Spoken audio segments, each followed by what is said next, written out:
Hey there, thanks for stopping by and checking out our course snippet taken from the Web Development Masterclass.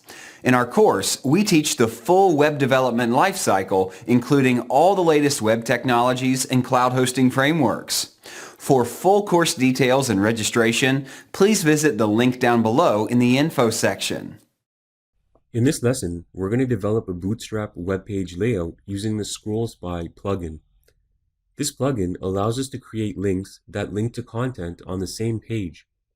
As shown in this example, when we click each link, the content scrolls up to our line of view. So the content corresponding to link 1, link 2, link 3, and link 4. To create this layout, we'll be using many of the concepts we've already covered.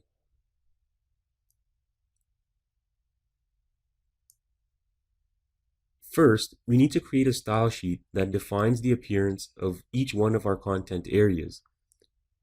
Our page has 4 content areas. One is cyan, one is yellow, one has a pink background, and the last one has a magenta background. Each div has a padding of 45 pixels, height of 500 pixels.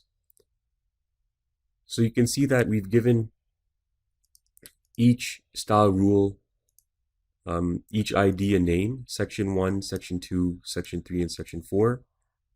And they're identical. The only difference is the background color tag or definition, is different for each one.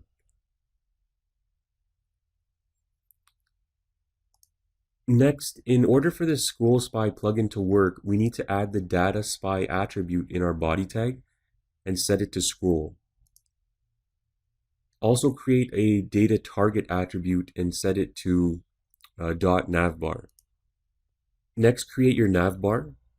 Create the nav element and set the class to navbar, navbar inverse, and navbar fixed top.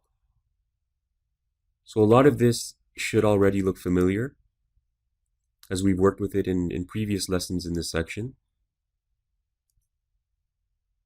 Next, create the container. It's going to be a fluid container because, as you saw, it spans across the entire content area from left to right.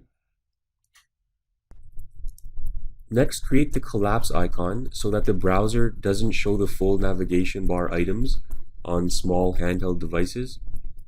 So remember, when the web page is viewed on a large screen, we should be able to see the links in the navigation bar. But when we look at on a very small screen, we don't want to see all the links. We want to see the collapsible menu. So when you click the button, that's when you see the links. Okay, so this is for small handheld devices. This code block should look familiar as we worked with it earlier in the section. Remember that your data target will need to match the ID of the div containing the navbar links. And once you finish creating this code block, you can go ahead and create the links. Create each item in an unordered list. Okay, inside this div. So you'll see that we've given it the same ID as the data target value in our button. And in this unordered list, we have all our link items. So there's 4 of them in total. Link 1, link 2, link 3, and link 4. Each link has to have an href attribute that links to the section name. We'll now go ahead and create those sections. So after your closing nav tag, create each section in a div element and make sure the ID matches the appropriate link. So for example, link 1, we gave it the href, or we gave it the link section 1. So make sure that your ID is correctly attached to that first link. This is the first section, so section 1. Also make sure to set the div class to container fluid, so the div spans the entire viewport. And now insert your heading and content into the div. So we've put the heading into an h1 tag and the content text into paragraph tags. And that's it for each content section.